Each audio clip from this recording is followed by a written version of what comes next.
હું દીપિકા ગડા, એજ 46, ડીએન નગરથી આવું છું. મને 1 યરથી બેક પેઇન હતું. મમતા પાસે એક્યુપંચરની 7-8 સિટિંગમાં મને ઘણું સારું થઈ ગયું છે અને એકદમ જ વયું ગયું છે મારી બેક પેઇન.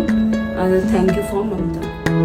મારી એજ 50 વર્ષ, મને 10 વર્ષથી ઊંઘનો પ્રોબ્લેમ હતો, પણ આમના પોઈન્ટ લેવાથી મને લગભગ ઊંઘનો પ્રોબ્લેમ એકદમ સોલ્વ થઈ ગયો છે અને મેં 12 થી 13 સિટિંગ લીધી અને હવે એમની સિટિંગ હવે ઊંઘની નથી લેતી. ઊંઘ મને એકદમ બરાબર આવે છે.